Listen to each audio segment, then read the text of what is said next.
thanks, Rosie. So yeah, our journey, as you say, has been quite a long one.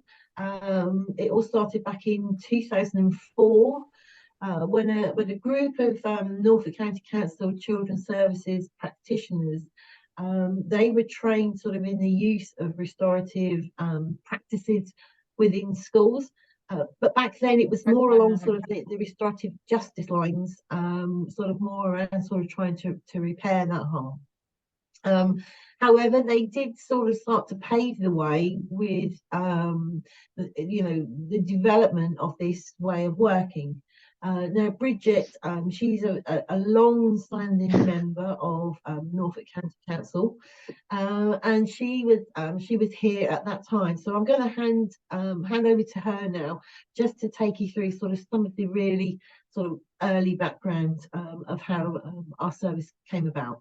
So over to you, Brigitte. Thank you. Thank you, Ali. Thank you. I'm not, not so keen on the sort of long standing, but yes, I have to say that I sort of started my career back in Norfolk County Council. Well, not my whole working career, but my career in Norfolk County Council back in 2002 in the Youth Justice Service, which was at that time known as the Youth Offending Team, and I was fortunate really back then to be supporting the head of service, and we would work quite closely with members, council members, and one of those councillors was Brian Hanna.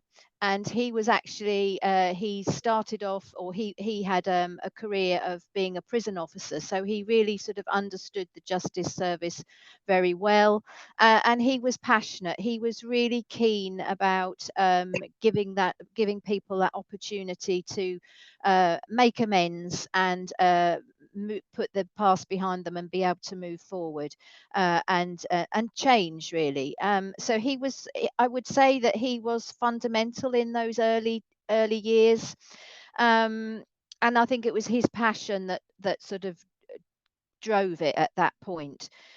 So sort of a year after that we had this group of practitioners that Ali referred to, Brian actually started a strategic group. I have got a few notes here which I'm going to be glancing at because it's quite a long time ago, but he was instrumental in setting up this strategic group, which allowed a lot of the people who had previously been trained in this restorative way of working to come together and share good practice. And again, that sort of passion for this way of working beginning to be established.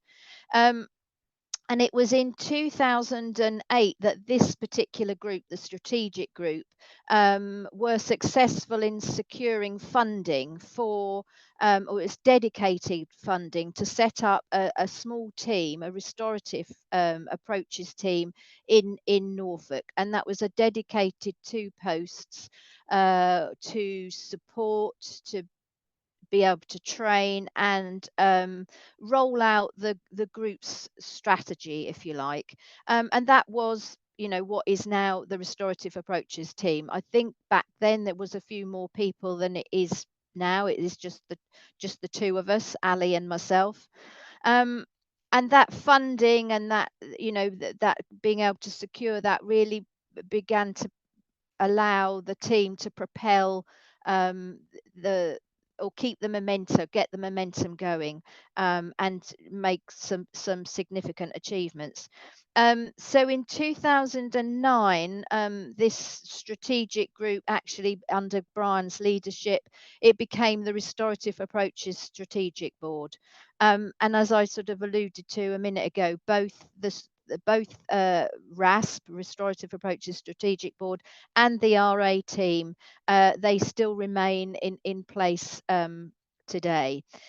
So over those years, there's been some highs and some lows, and funding cuts, which I think we all experienced. And I think also back then the focus was slightly different. Now we know that, or we recognise restorative ways of working as being sort of fundamental to building those relationships, and that relationship practice is or should be ideally at the core of everything that in an ideal world everybody would do. So just a little bit about the RASP or this strategic group. Our aim is to have members from partner agencies and the Norfolk County Council, as well as the district councils on that group, as well as a member from the Police and Crime Commissioner's Office, Norfolk and Suffolk Constabulary, as well as the Criminal Justice Board, Children's and Adult Services, Youth Justice Service, magistrates, prisons, victim support, and community action. And I say it's our aim. Sometimes it's easier than others, and again I think it comes back to that person who is passionate, who understands it and really wants to drive this forward. I think when somebody's told, oh, you need to join that board, and they're not getting it, then that's sort of where we struggle. So the RASP, as we refer to them, we do have a shared vision, and I'll just read that out for you. We have a shared vision for a county-wide approach where all partners coordinate, prioritise and maximise their collective efforts to enable people of Norfolk to use non-blaming ways to resolve conflicts and repair harm through the use of restorative approaches, to build and maintain effective relationships, prevent potential conflict, and create restorative communities. So that is our vision. I would say we've got a way to go yet, but we keep plodding on. And I'll just quickly run through some of the things that the RA team in those early years with that funding were able to implement and develop. So they did develop some comprehensive training, and that was rolled out to children's services staff. They also launched in the 2014 champion scheme, and that is still going. That is something that I support and facilitate. That's still now, and that's really for a group of like-minded practitioners to come together and share practice and experiences and knowledge. And I think the thing that I feel most proud of, if you like, that group isn't just children's services staff. It is people from a number of schools, other agencies who really sort of see the value of this way of working. So another thing that was developed early on was an e-learning program, and again that we've been able to build on that, and that is still available to all Norfolk County Council staff. A self-assessment tool was also developed. I think one of the things within restorative practice is often quite difficult to sort of prove and really sort of drill down, well, is this the thing that's making the difference? And the assessment tool really helps teams and organisations to fully embed restorative approaches and practice within their own organisation. Now, back in 2014, as I mentioned about budget cuts, and our team did receive quite a significant, well, all of our funding was taken away actually, and we were required at that point to become a traded service selling training. So those two events, really the reduction or taking away of the funding, and becoming a traded service, that took time to sort of put in place. And there were also some, the manager at the time then left. So for a period of time, the RA team was not staffed. But it was it was always Brian's passion and determination back then, particularly when the cuts were happening, that he wanted to drive the and keep the restorative practice team and keep restorative approaches within Norfolk sort of high on the list. He was actually the chairman of Norfolk County Council back in 2014-15. And he used that year as chairmanship to really sort of again push the restorative agenda. So I'll hand over to Ali now, who's going to give you a bit more of an update on fast forward to sort of the current things that we're achieving and looking forward to. So Ali, back to you. Cheers, Brigitte. Thank you. I nearly forgot to take myself off mute there. The famous last words, you're on mute. But anyway, so in 2013, 2017, Norfolk Children's Services actually received ratings of inadequate and requires improvement for their in their Ofsted inspections. And over a period of several years, and the recognition, really, if you like, the importance of a relational ways of working, Norfolk is now rated as good. I had the inspection, I think it was just at the back end of last year, and the executive director, Sarah Tuff, in response to sort of this new rating, said that Ofsted recognised our efforts to listen to children and young people, which is based on developing strong and effective relationships. And as we know, that's everything related to restorative working. So because of these sort of poor inspection results, through the Strengthening Families, Protecting Children's programme, we were able to gain some funding, and we joined forces with North Yorkshire and to adopt sort of adapt their, I don't know if anybody knows it, but their no wrong door approach. So we adopted that, and ours is called New Roads. And I think it was the summer of last year, Brigitte, that we trained all of those new workers in restorative approaches. Now, part of actually that work with regards to the no wrong door, it's currently in development, is what they call a restorative academy, and that works alongside that No Roads programme. And they've actually recruited its first 7 young people who are care experienced. And although they're going to undertake a comprehensive programme of training and support, but they will eventually facilitate restorative meetings within families and those accommodation providers. So we're quite excited about that, and obviously we're going to be helping to train those care experienced young people.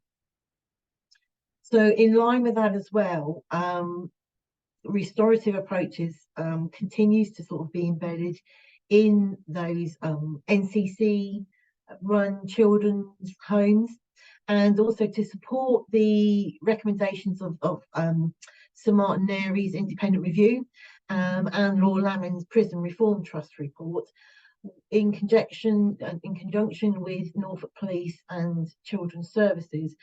We developed a joint protocol, which meant that to require all private and local authority children's homes in Norfolk sign up to the use of restorative approaches. So to take that sort of restorative approach with regards to perhaps conflict within the homes before the police are called. And I think that's available to look to see on the website.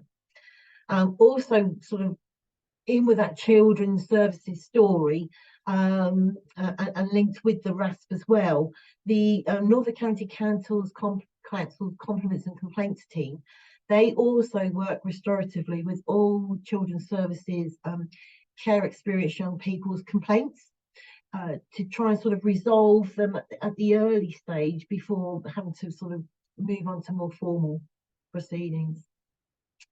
So then that sort of really brings us to sort of COVID. So pre-COVID, like everybody else, we were delivering our training face to face.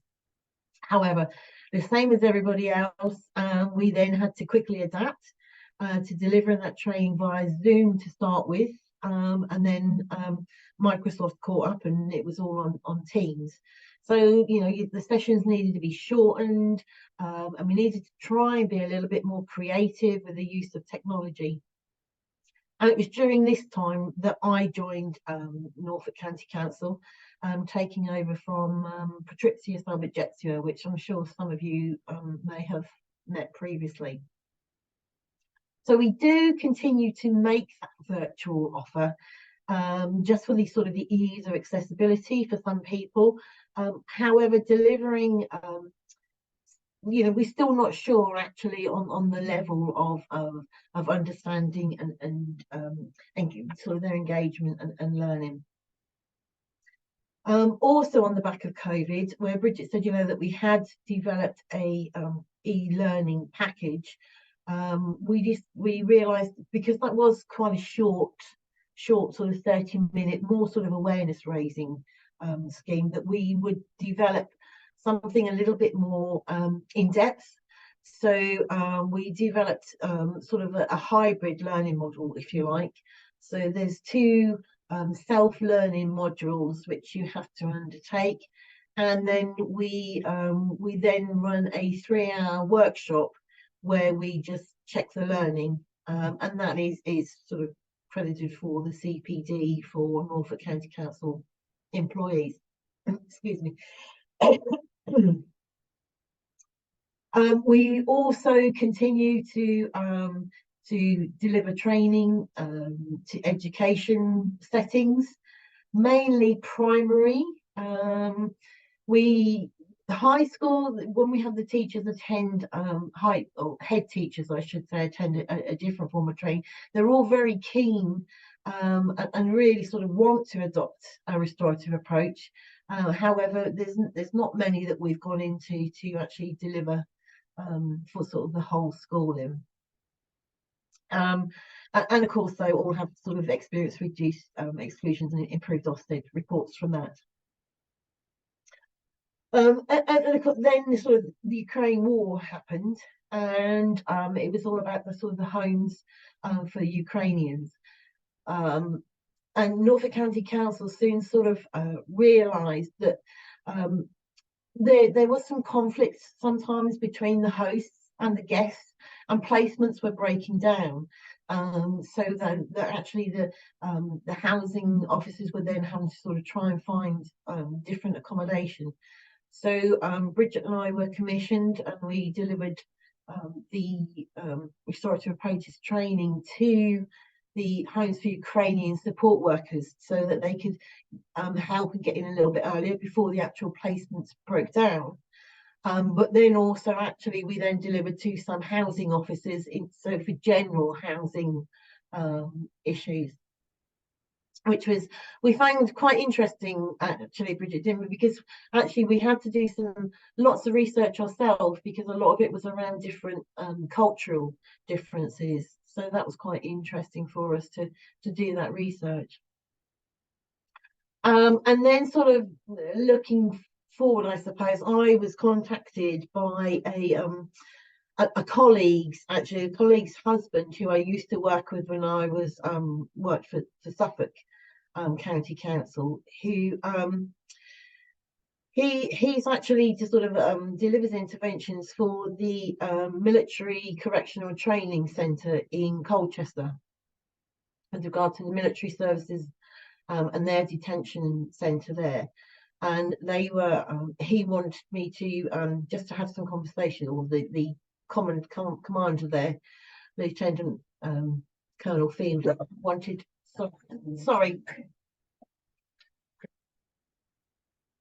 to actually sort of explore more along the restorative justice side of things.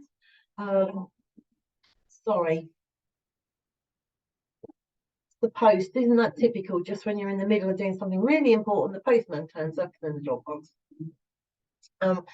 Yes, so he wanted to explore, because there were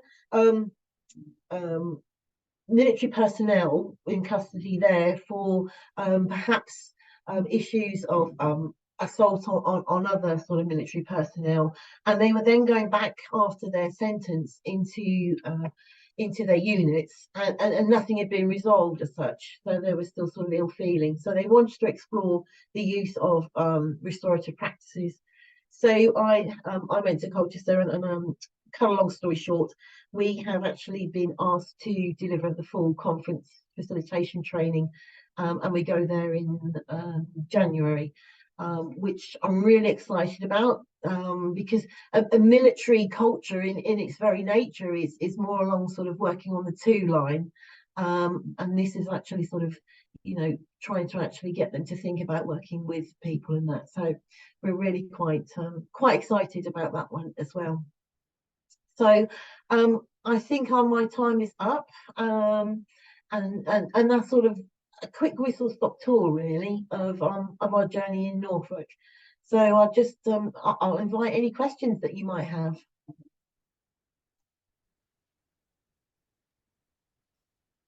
Thanks, Ali. While people are thinking about questions, perhaps I can take license of having the microphone and ask you one, which is about to tell us a bit about your new strategy and where that's got to, and and what are its key features.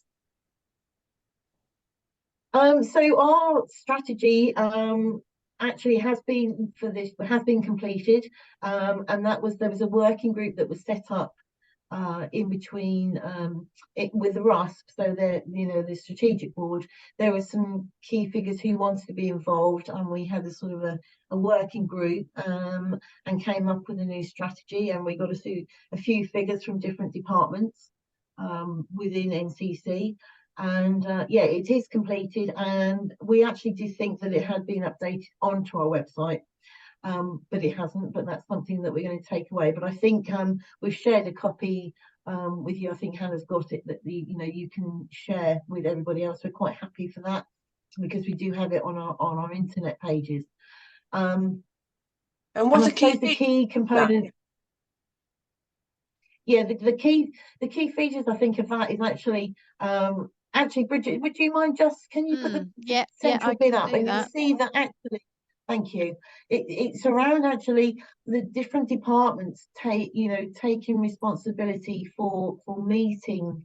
There we go. So these are our key factors that we consider. So the strategy and systems, shared values, the leadership, and I can't think of the bottom one now. I've lost. Can you move it up just a minute, Brigitte? Thank you. Yes, so the skills, knowledge, and training, and that leadership and staff. So actually, we've got about promoting awareness, the training there. You can see all of it, and it's about actually those members of the RAS is how do they, what they are doing within their organisations or departments with regards to restorative work. How does that link to any of these? So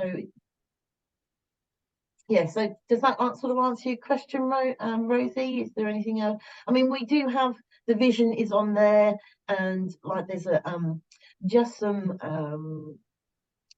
what's the word I'm looking for?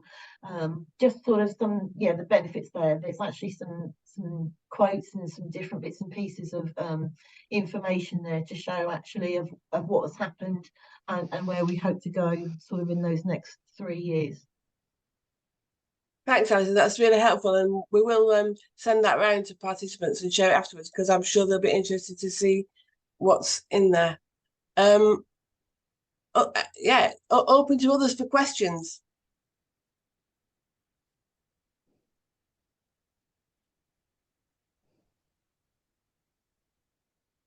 Marion. Hello. Very, very nice to be here, and very helpful explanations. The kind of first half of the journey of Norfolk seems to be so very similar to Bristol, and I'm wondering sort of what kept Norfolk going, whereas Bristol seems to have faded into the background. I mean, I think where Bristol kind of lost its way was partly through COVID, when a lot of staff Bristol City Council were either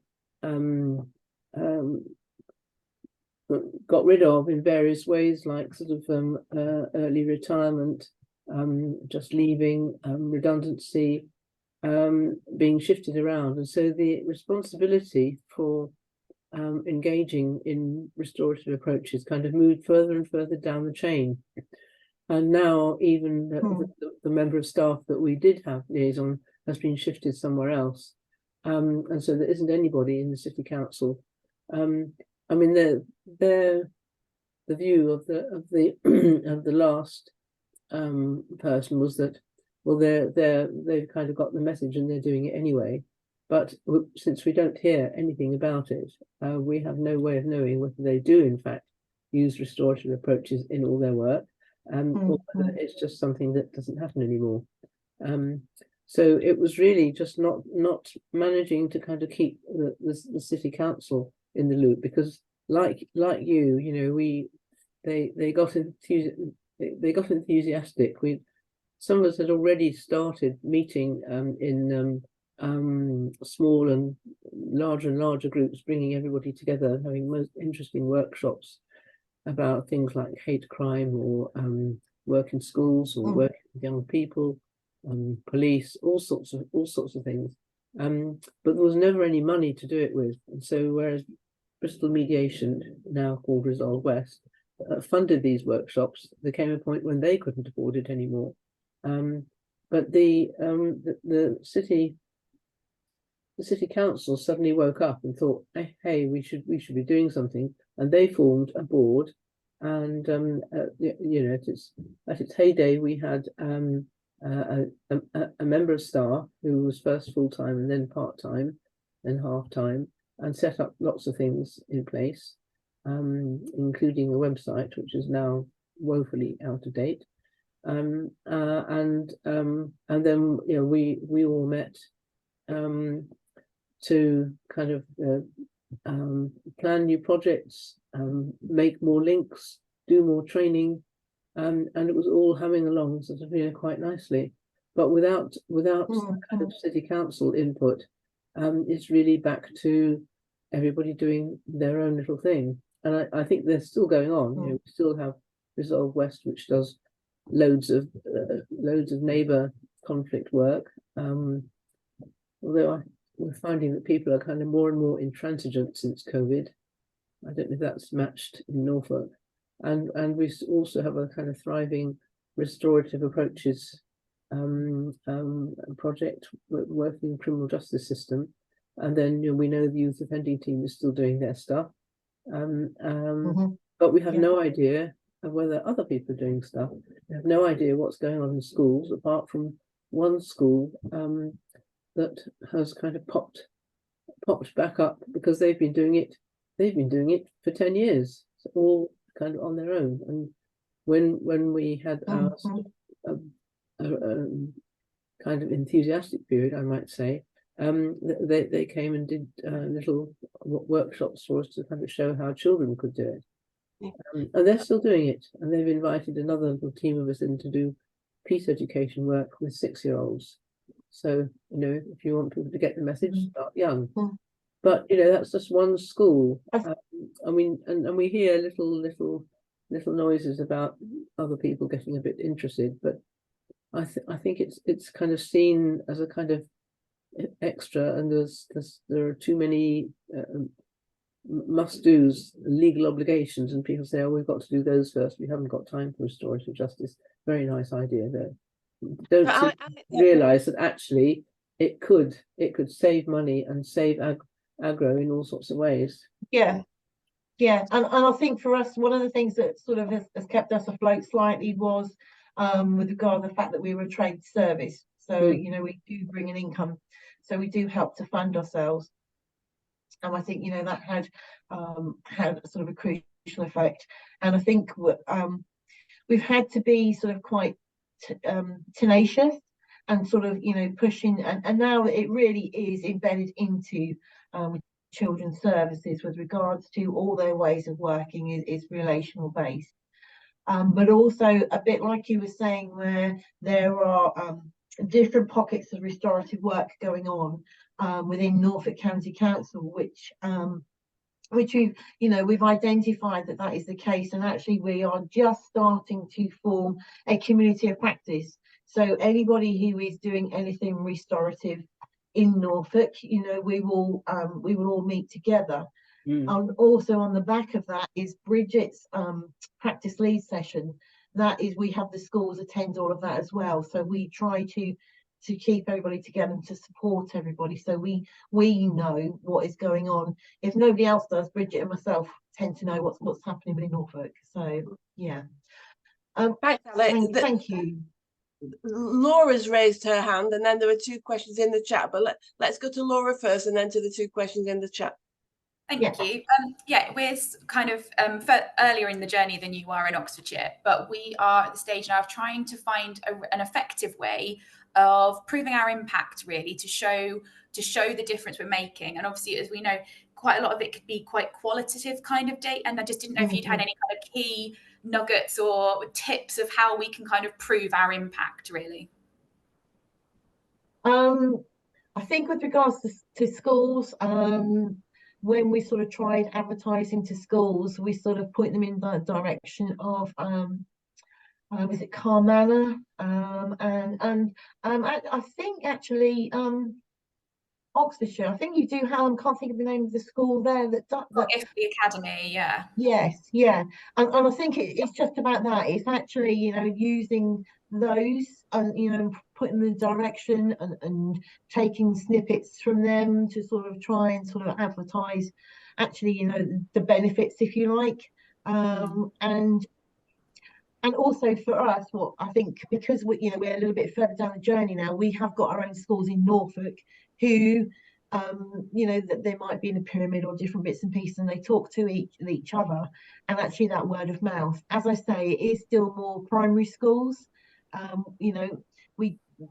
We've done a few actually, we've done a few high schools, we've done a few colleges, teacher training college we've done as well. So it is, I think, it's just trying to persevere and just try and get some, and then get that word of mouth going as well. And then also that can get you into like the practice leads and different things like that. Yeah, it's that kind of, it's kind of proving that we're spending the funding effectively, isn't it, for the people higher up to kind of show, actually, you've given us this money and the impact is, I don't know, attendance has gone up or suspensions have gone down, and kind of how to track those things, as well as saying, here's a case study, this school is now a happy, safe, relational environment. So and you can capture that sort of by actually even by the staff, because the staff are the first people that will feel actually more at ease and feel more comfortable, so actually they can then evidence that of what you can see about the qualitative stuff. Alan, there was something I was going to ask linked to that, really, which is in your last strategy, there's a piece there about outcomes monitoring, and it says partners are provided with and use tools to self-monitor the effectiveness and value for money to evidence the impact of adopting restorative approaches into their organisation. So I just wondered, what are those tools, and do you collate any of that evidence gathering? I'm going to ask Brigitte on that one. I don't know, Brigitte, if you what was that we? Yeah, I mean, we tended to use the self-assessment tool for people to sort of evidence what they were doing and where it was making a difference. I mean, we have to say, being honest, actually the uptake of the use of the assessment tool was very limited.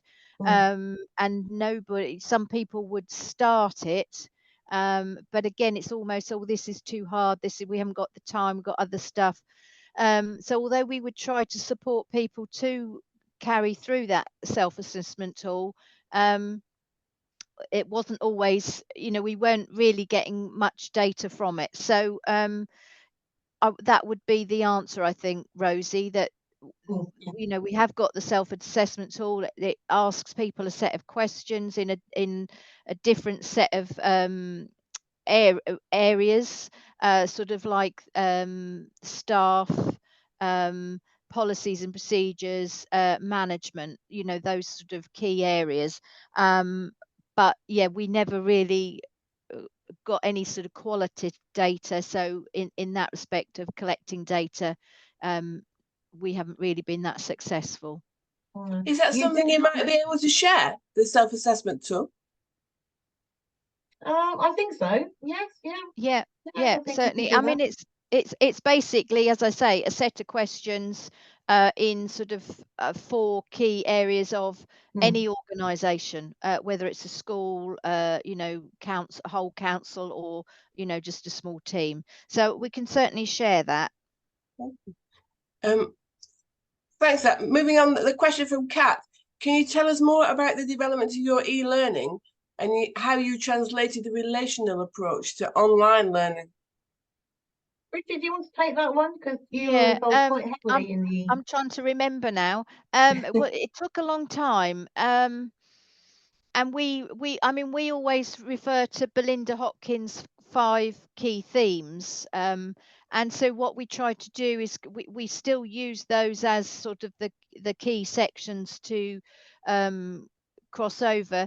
When it came to the 4 choices window, we sort of had diagrams and descriptions, but we also used a video audio explanation of the 4 choices window.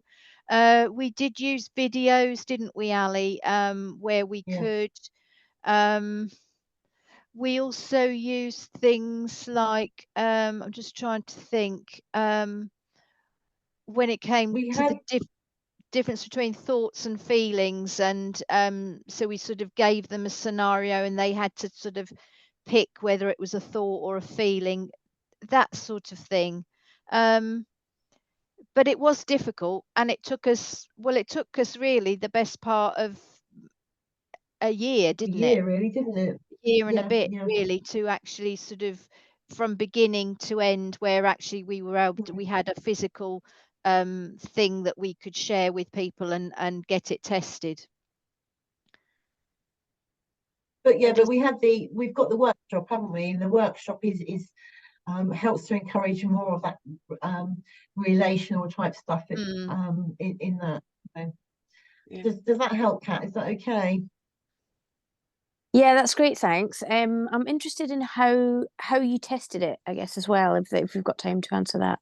When you said you tested the... Yeah, just very quickly, we used some of our practice leads and they tested it, because they had a good understanding of restorative practice, so they'd know whether whether it was hitting the mark or not. So again, that was something that we used our practice leads for. I know that super, thank you. I know that balance between online and in person for what is essentially a sort of a relational training is something that challenges many of us, because one's clearly much more readily accessible, but it's about what you can capture or can't capture in that format. But that's interesting. Thank you. Jenna asks, I'd be interested in hearing more about the Colchester project. I work for a service based in a military area, and we've long been saying it would be useful to link in with the military police. Yeah, I mean, it was, I have to say, it was the commanding officer there. He is really quite forward thinking, actually, for a military person, and I shouldn't make assumptions there. However, yeah, we had some really good conversations about, actually, he was wanting to sort of think about repairing that harm, so that once the person had rejoined the unit, there was no animosity. I likened it to myself to when I used to work for the youth offending team, and we would, there'd been a fight in school and that young person was going back into school. How was that going to be, friction between the two? And that's what the commanding officer was thinking about, unresolved frictions about it flaring up again. And also, they did have obviously some difficult cases, and I think they had a while ago done an ad hoc one with regards to a murder, actually, and to deal with that. between the family and the person. It was accidental, so it wasn't murder, but had killed somebody. And just because of how the family felt and how the offender had felt, just to sort of relieve that sort of pressure and repair that harm. So yeah, we had quite a few conversations, sort of talked him through it, what it would involve, what it looked like, how the benefits of it, how it would look. We discussed what it would look like for them in reality, and how they would sort of go about doing it, how the delivery. We spoke about all the risk assessments and things that would happen, about how they would contact the other person.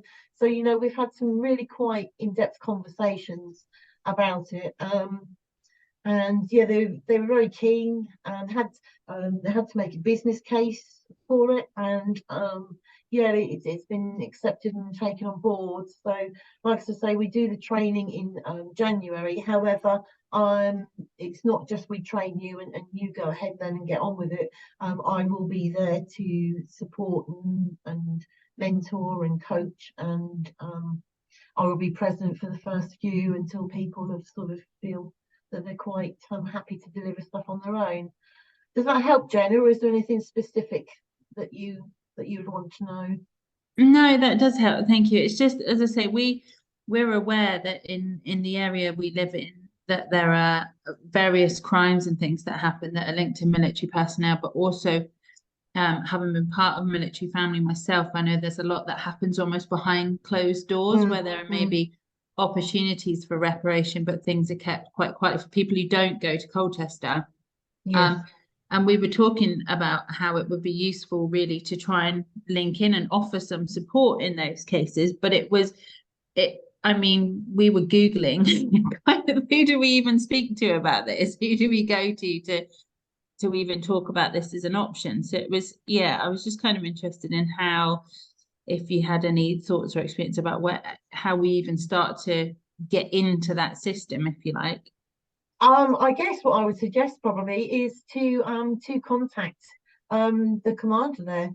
And I mean, if anybody has watched it, there is a series actually on Channel 5, or it's finished now, but Channel 5 actually did a sort of a documentary type thing with regards to the MCTC, the Military Correctional Training Centre in Colchester. Yeah, I saw that. Yeah, and so Commander Fielding there, he was in full view of everybody. So I'll try and contact him, because he's very on board with the restorative approach. So definitely. Or my friend's husband, if you've watched it, it was actually Kev McKendry. So even try and contact him. And something I was going to say, Ali, the centre at Colchester is for all the forces, so RAF, Navy and Army. So I would suggest that when you're contacting your local area, Jenna, there's always the potential to say, well, the Colchester is using this. How about we try it here? Yeah, absolutely. What I didn't realise was Colchester is the only one. It is the only one in the country. So they all go to Colchester. Yeah, that's great. That's really helpful. Thank you. No problem. Thank you. Thanks. Just to flag that in the chat also, Marion shared a really useful report published by Quaker Peace Education called Peace at the Heart, which is research on Quaker Peace education. Okay. So, I wanted just to go back to that question of political leadership, because clearly the leadership that Brian Hanna gave and the impetus right at the beginning, and then in your dodgy period in sort of 2014 or whatever, was pretty critical. Have you still got political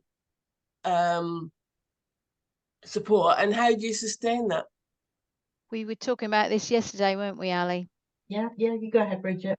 I think Brian was really passionate. Unfortunately, he died, and so you know, otherwise I think that would have kept going. And I think somebody who worked very closely with Brian, another councillor, she picked up and became our chair for a while, wasn't she? And she was passionate, but it was almost and we have it does appear that we have lost that political support now, and that is one of our challenges. So how do we support it?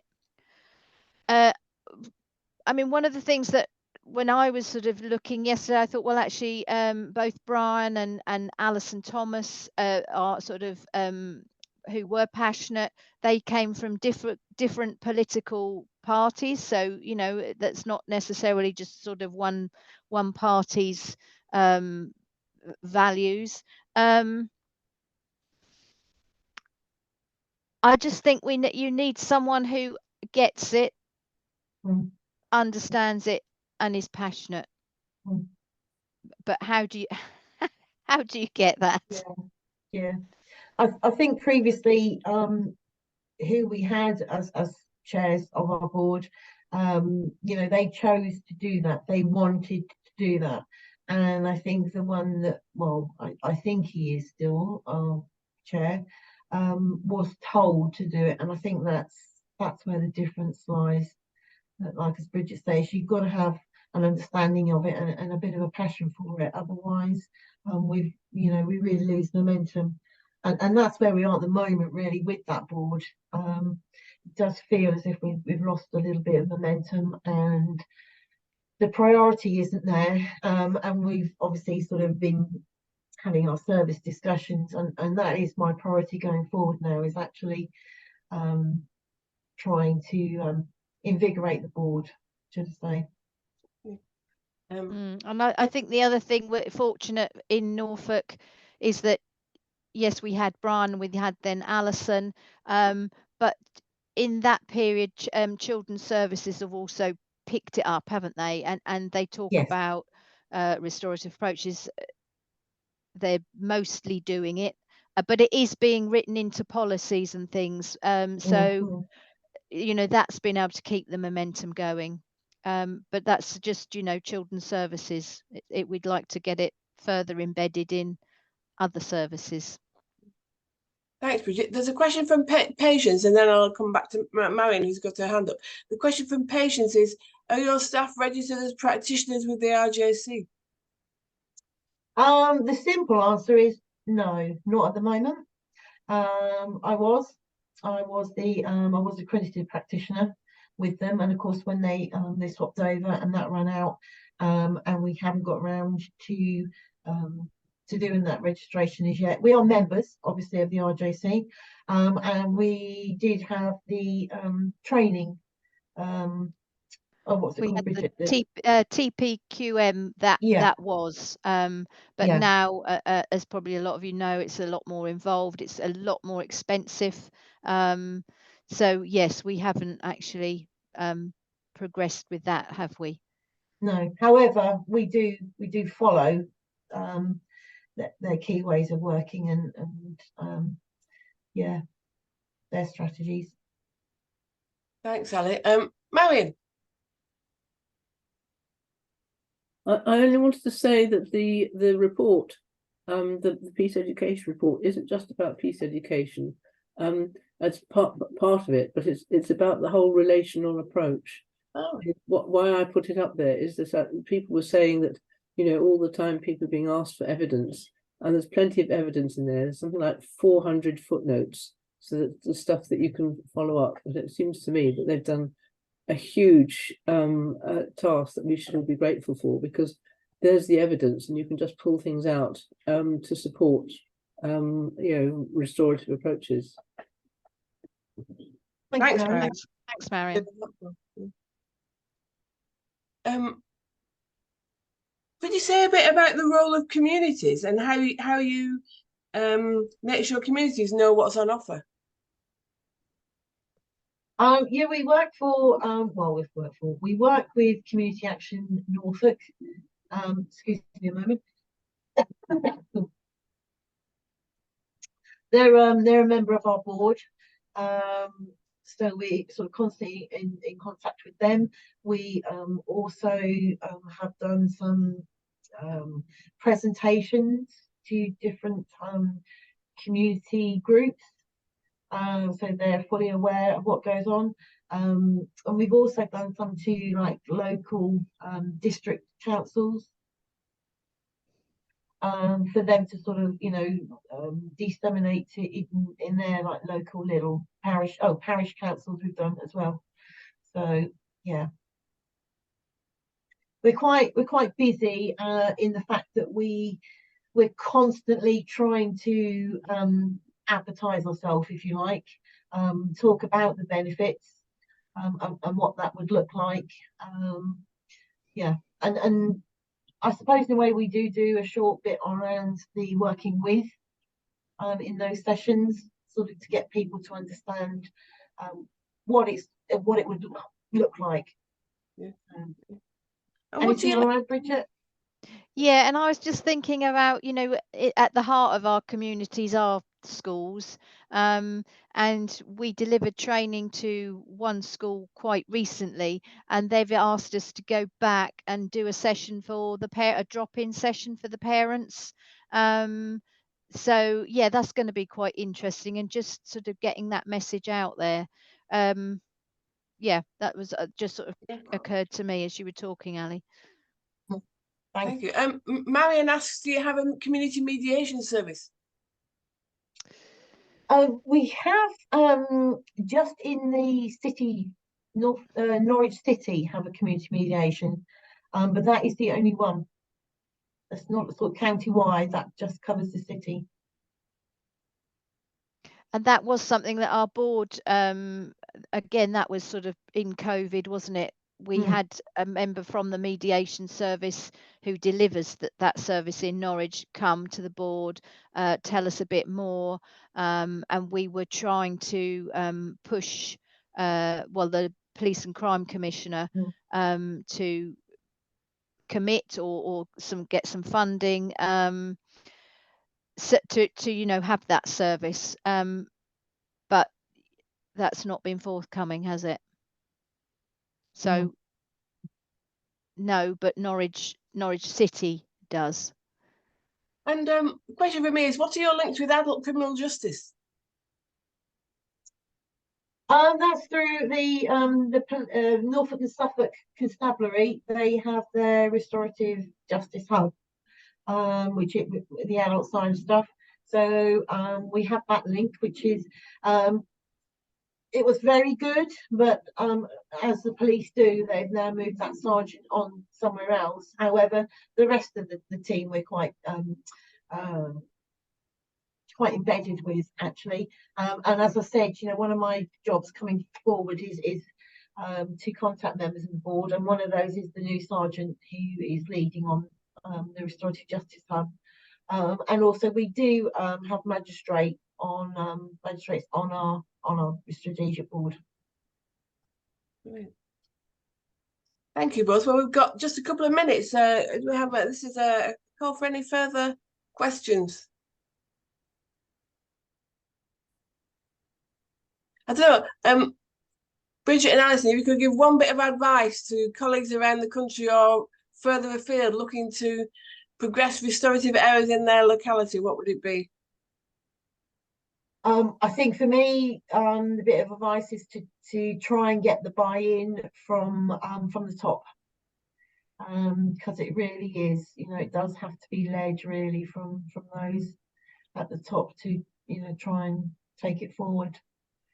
I think that would be my bit of advice.